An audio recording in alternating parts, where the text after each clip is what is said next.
Hi guys, Mark here. Thought I'd take this chance to share some of my tips and tricks on sketching. I'm an industrial designer and I've taken some time off from my day job to show you some of the tricks and tips that I have learned over the years to assist in sketching technical and cool things. I personally love drawing planes and helicopters, so this will be a video um, assisting with some of those tips and tricks required to drawing planes and helicopters. If you'd like to see my work on Instagram, Mark at MPV, go check it out. Here are some examples of the work that I have done. I work in ink and don't use pencils, rulers, underlays. I don't trace. I try and use either perhaps a reference picture or in this instance here I'll do my own concept sketches. I've enjoyed drawing planes since I was about 10 and yeah, over the years I've perfected it. One of the things a lot of the Instagram followers have been asking me is how do they improve on their wings and wheels and propellers, and they're the tricky things on aircraft sketching. So I'm hoping to demonstrate some of those principles and make it a little easier to understand. Even though I've called it the basics this video, maybe I should have called it getting started. So first up, tools of the trade. Paper. I use an A3 photocopy style bond paper, 80 GSM, which stands for grams per square meter. It's a weight, it's a thickness, it's a relatively white paper. It's very smooth and nice to draw on. Comes in reams of about 500 sheets, so relatively easy to purchase and sketch on. I use three types of pen. There's the Artline felt type pens and the biro. Here, for example, we've got the Bic Atlantis. It's a black ink pen. I find with ink pens you do get a bit of smearing because the ink just pools at the end of lines because of the quick drawing, but the Atlantis seems to be doing okay. The Artline 200 0.4mm is a very good felt pen. I've used it over many years. I enjoy the thickness of the nib. It's precise, doesn't seem to splay very quickly as long as you're very gentle with it. For thicker outlines around the outside of my sketches and for bulk blocking in of black colour, I'll use the Artline 210 medium. It's a 0.6 nib thickness, sorry, I'll move my hand, and therefore you can see there that it's a fine nib but also a thicker nib and allows you to fill in more black relatively quickly. When it comes to sketching, some basic principles which I learnt when I went to college. It was some of the stuff that I hadn't learnt when I was younger. Chicken scratches is what they were called, is what the lecturers and the teachers taught us to not do. Chicken scratches is where you sort of constantly go over a line and try and create a shape or an outline by drawing over and over and over again. And it makes furry lines or chicken scratchy type lines, and you'll see very basic sketches of people who haven't been trained or taught will tend to use these chicken line approaches. So when it comes to technical illustration, nice crisp straight sharp lines, and a lot of technical products and objects do have a lot of straight lines. So the trick with the straight line illustration is to be able to pull away from your body and to draw straight lines away from you. It's a very interesting approach, and you use the sweep of your arm to try and draw very straight lines. A good exercise is to draw 2 points on a page and try and see if you can join those in a single swoop without any hesitation. So, and another thing you'll see me doing during the video is rotate the page to try and get different angles on lines and set up a view. I will draw shorter lines towards myself and generate geometry and art outlines and so forth towards myself, but on large constructions you'll see me throw a line across the page to try and get my straight edges and my perspective sorted out. Flip this over. Another practice or warm-up technique is to draw in a very regular fashion 10mm squares. Now I might be drawing 9mm ones here, but a repeat of 10mm squares. It's about training your eye and hand to do repeat work, and it sounds tedious, but during college we were asked to work for about half an hour, 20 minutes, and fill up an A3 page doing just that, filling up all that area with regular boxes as best as we could, as square as we could.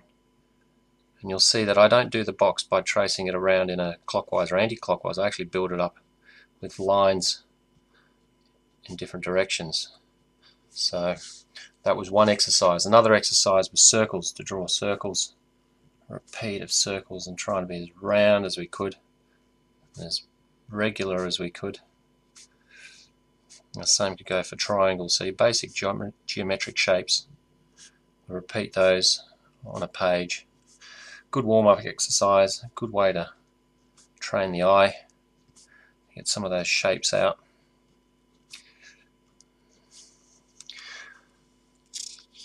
One of the trickiest, I suppose, shapes that we learnt about, and it has such a big impact on the way we deal with wheels, propellers, engine intakes, turbines and so forth, is a circle and how it looks in different angles. Now I'm going to grab a CD and try and demonstrate this here on camera. Okay, if we look at a CD flat on, and I'll try and get my hand out of the way, it's a bit reflective.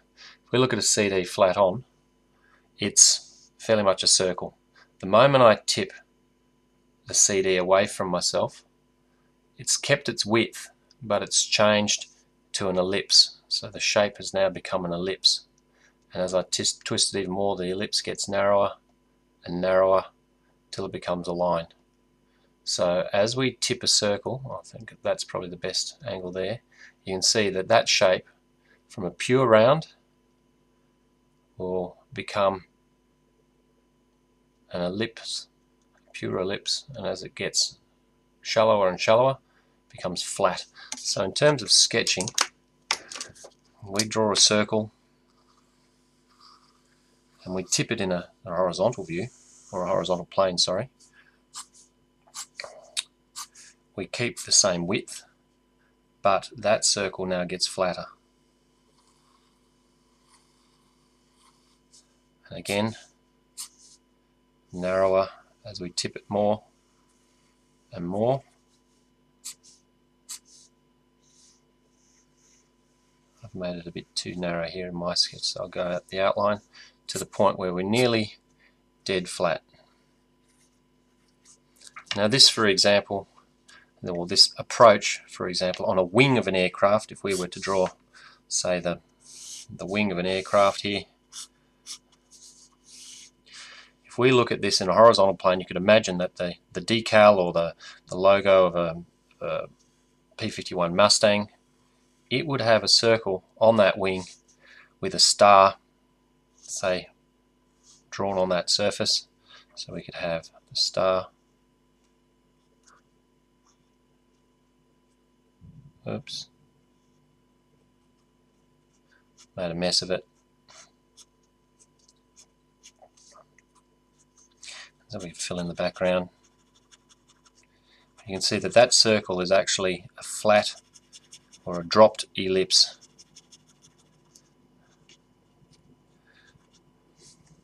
On the wing of a plane.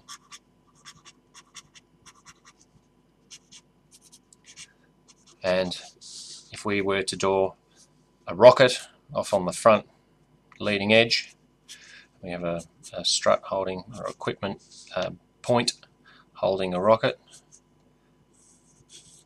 We also have another ellipse which is tipped to the side. I'll show the basic concept here, and we can draw a nose cone on that. And so therefore we're working with circles in different planes. What I'll get to now is how a circle works on the face of, say, a cube. So let's throw this to the side and we'll talk about perspective. There's three types of perspective: 1 point, 2 point and 3 point. 1 point perspective, everything converges to 1 point in a page or in a view. So say for example, oops, we have a rectangle here. Everything comes to that one point in the rectangle. Now that I'm doing a very widescreen type approach, we can move that point up on the page to create a vantage point that's a lot higher. We can change the view based on that one point perspective. And here I'll bring it lower. So that's 1 point perspective. 2 point perspective, so for example we work in a large format again, we have 2 points on a horizon line, on a very level horizon line, and from those 2 points we can create an object like a box. The lines join up off in the distance to create our cube. So what you'll see is that back edge line actually follows off and goes off into the distance of the 2 vanishing points. Now same with 1 point perspective, which was up above. 2 point perspective, we can change those vanishing points, or sorry, the convergent point where the lines come together. We can change the perspective of our view. In this instance we have a box and we're fairly much at eye level. Being on the horizon, it looks like the box is sitting up high. We can do a box that floats. Very high, so we have the 2 points on the horizon, which is always a horizontal line, and bring those up very high. And we can complete our view there of the cube up at height.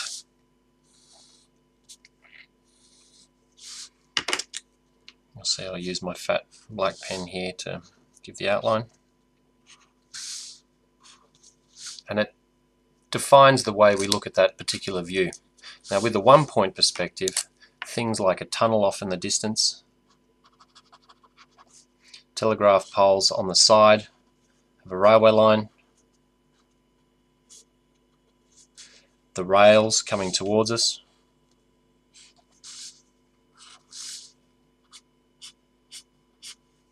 trees to the side of the railway line, if they're all about the same height, they all work on the vanishing point. Same goes for, say, a room with a large corridor and a 1 point perspective. Doors and windows and paintings, all their lines relate back to that single vanishing point. So understanding these principles allows us now to set up views for aircraft and helicopter illustration. Here, for example, we can shade, give a bit more depth to that view. So I've got light coming from the left. In this instance, I've got light coming from the left up high, so we're going to have a dark shadow underneath our cube.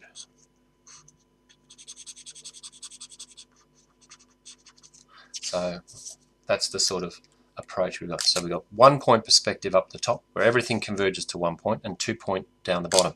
Now let's apply this to an aircraft. Here on this page I'm going to pick a point up high. I'm going to draw some construction lines. 1 point perspective. I'd like to draw an aircraft coming towards us, and I'll be looking at drawing a box. So here,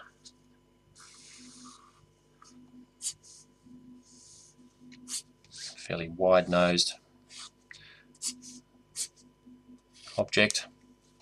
We can work with a fin, a vertical stabilizer. In this instance it's rather high, so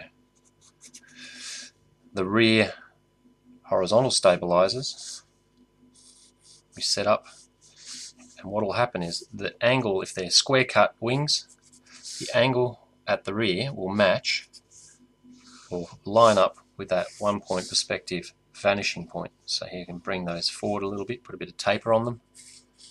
So now the plane's flying towards us. Larger wings. To make it easy, in this instance I'm not going to sweep the wings much, and I'm not going to put any dihedral, which is an angle upwards on the wings. But here, for example, we can throw out 2 horizontal lines,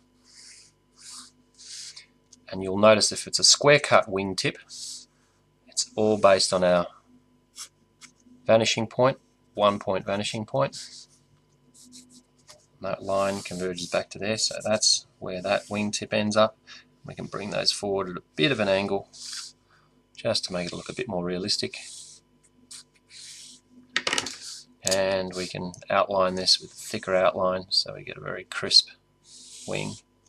You notice here I haven't put any curvature on the wingtips, but the tail.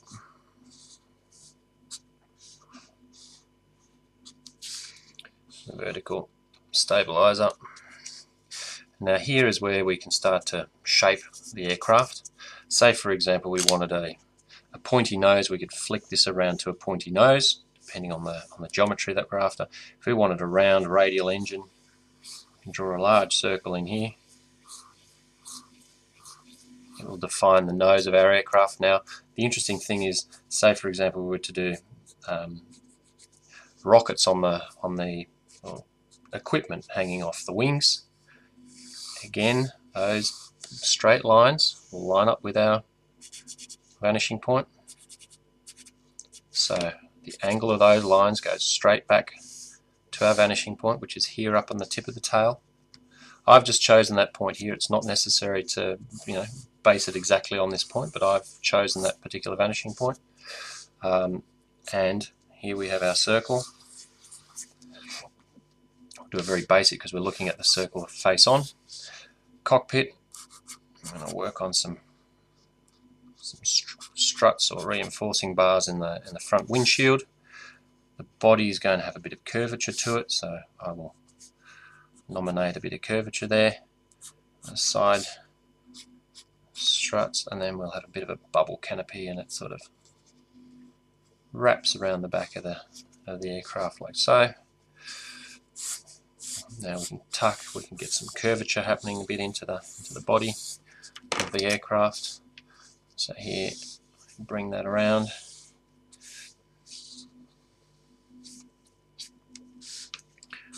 And one of the things such as flaps and ailerons, if you can imagine, again, those lines, they pull back to our vanishing point here in the distance. So if we do a flap, that line there, back to the vanishing point.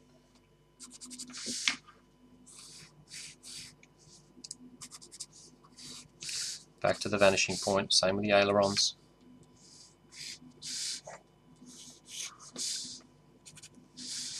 If we wanted to, we could put a bit of curvature on that wing, because we know that wings aren't dead flat, they've actually got some curvature to them.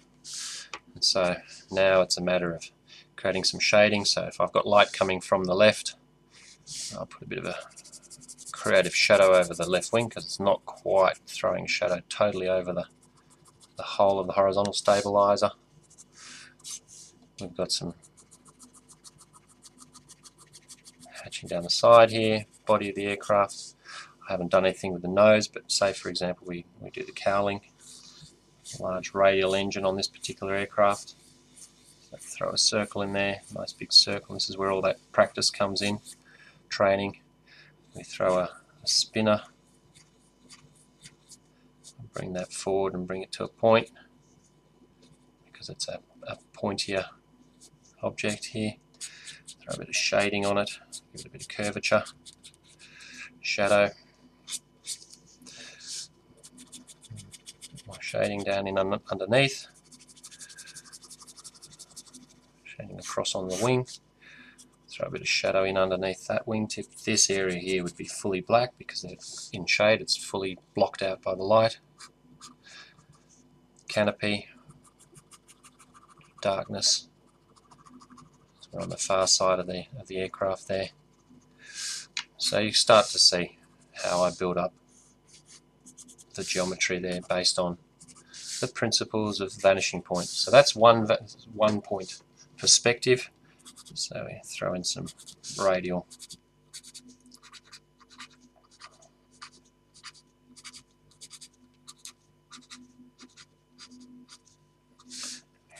shade that as well on this side.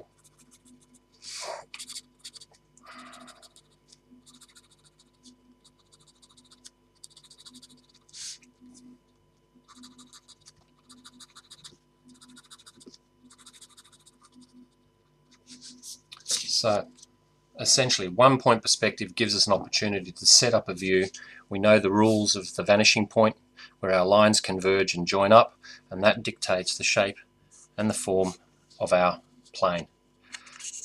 Now when it comes to two-point perspective, we need to understand what circles look like on a face of a cube, because we can look at a circle from the left, from the right, and from the top. If I draw my 2 points and create another cube, as I did before,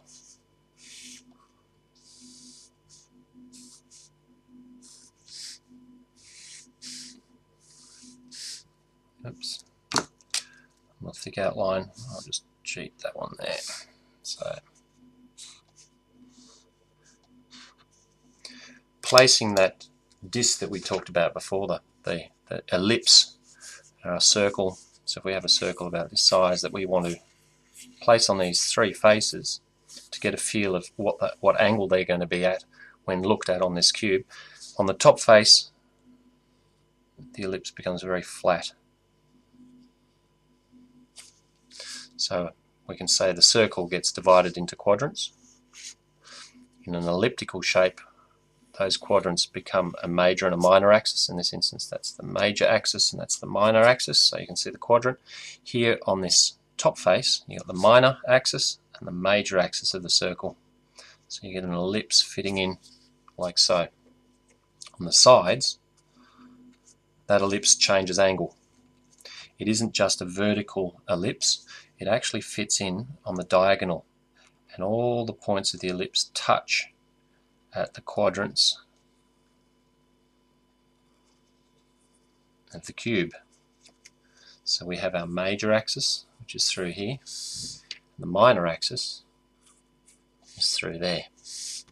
And on the far side here of this box, we've got the same deal. The major axis is defined fairly much by the diagonal in your cube. And the circle on that face traces as an ellipse, so we're going to try and remember that elliptical shape, minor axis and the major axis through the box. Now knowing this, we can set up views for an aircraft in perspective. So say for example we want to draw the body of an aircraft. We've got an ellipse, and I've tipped it because I know that, for example, a box here, if we were to draw a cube and break a plane down into some geometry, I'm going to vanish off to a point up here. I'm going to do it off in the distance, and the same goes for this side here. There's a vanishing point there. And if I drew those off the page, they would all come to the two vanishing points, and I've now defined my rectangle, I suppose, or my rectangular prism by my own vanishing points. And I know after years of sketching and so forth, I know that those vanishing points are going to be off in the distance here. So I've built up this view. So now I know that I can do, say, a propeller at the front of an aircraft in that major axis, minor axis. We've got a cube here, or rectangular prism. I can sketch my profile of my plane. We can do another, say if it's an elliptical shape body, create a construction on the inside of the aircraft, and we can taper that back. Now the wings, they're tricky, but they will be generated again in a perspective view back to that vanishing point. And remember, these tips will taper off to the vanishing point that they all meet at this side. So here I'll bring that line over to here. And so slowly we're starting to get the shape of a plane based on all these vanishing points and these features that define where the wings, the vertical stabilizers, the horizontal stabilizers all go. In this instance here, I'm now roughing it out, and I'm just using my eye to judge where those vanishing points are going to be. So very quickly I can sketch a plane in perspective, draw the canopy here, I'll draw a cockpit that sits up high, the bubble,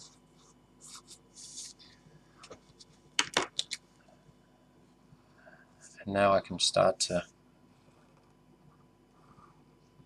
sketch in using my thick lines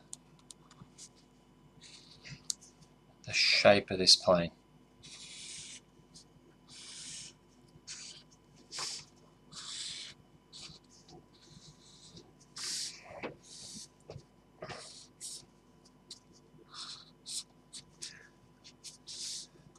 Wheels of this aircraft actually go in this direction. If we look at the cube here, so say for example we're going to have wheel struts hanging off the side. The wheels are going to be based on a cube that is, or a plane that is in this direction. So if I were to draw a square there, that would be the basis for my wheel. And if we were to draw a wheel of the aircraft here, to get the angle right, it's all to do with your major and your minor axis. That is the angle of your wheel. So if I'm drawing on one single plane, a wheel has got thickness, so I need to offset another plane of exact same size at the exact same angle. We draw a secondary ellipse there. A very fat wheel, but that gives us the angle of the wheel, because we understand the rules of perspective now. On that particular side, we've created a wheel that looks right.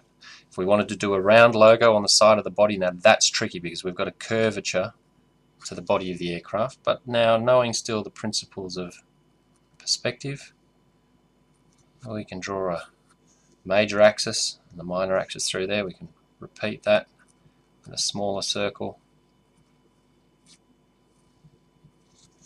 We get the logo on the side, and again with the wing like we did before, that's a horizontal circle. It's that top face of the cube. It's a circle on the upper surface of the aircraft. You can draw an ellipse that is major axis, minor axis relative to the aircraft. The same goes to the other side. So very quickly, and we shade in here, there's a bit of shadow thrown down across the wheel. We shade in from underneath because there's darkness underneath the aircraft, darkness underneath the tail. This side of the plane might be in shade, so I'll shade in the, put in the rudder, in the horizontal rear ailerons, and then here we've got the ailerons on this wing. And again, remember that line that those line up with is all back to that vanishing point. That's 1 point off in the distance, 1 point out here. Somewhere out at the edge of this page here, there's a point where all these lines come together, and that defines our aircraft. Now here at the nose,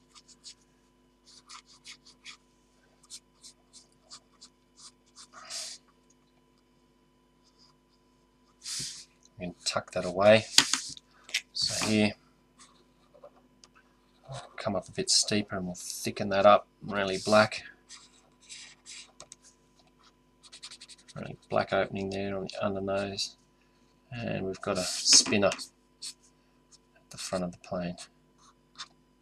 So essentially you can see very quickly, understanding the principles of perspective, we can generate a very quick, accurate view of a plane, and it looks right. Now on this other side here, say for example we want to draw the wheel on the other side. Now how do we do that? Essentially, if we bring all these points across and we guess that distance, in this instance you could do a calculation based on the center of the aircraft and then flipping that onto the other side, we would find that we'd probably have a box about here. And that's where the other wheel would be, so we would need to sketch that wheel in there, and suddenly I have the geometry for where my second wheel is, and that would be in that region of the aircraft, the nose there. Looks a bit messy here in this instance because I haven't filled this wheel in. Say for example we've done that.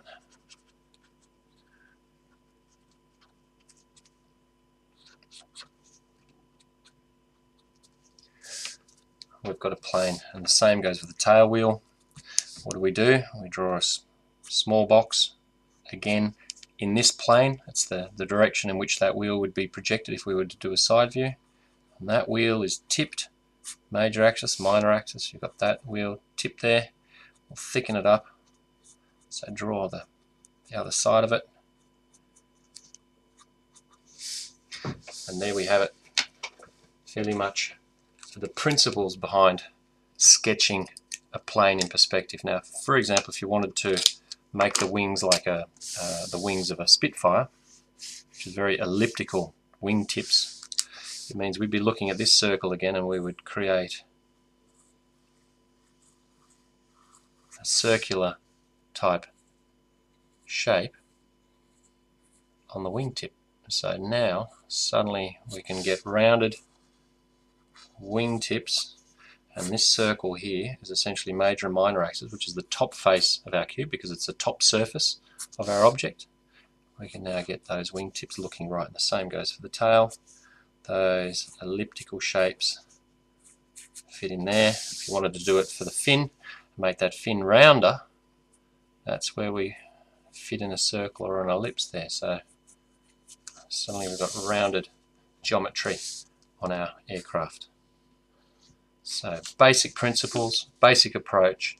Hope this gives you a bit of an introduction into how to set up perspective views, and if you understand the principles and the rules of converging lines to a vanishing point, very quickly you can start to set up some really cool views, and it's all based on the principles of 1-point perspective and 2-point perspective, and understanding how circles fit onto the faces of a cube.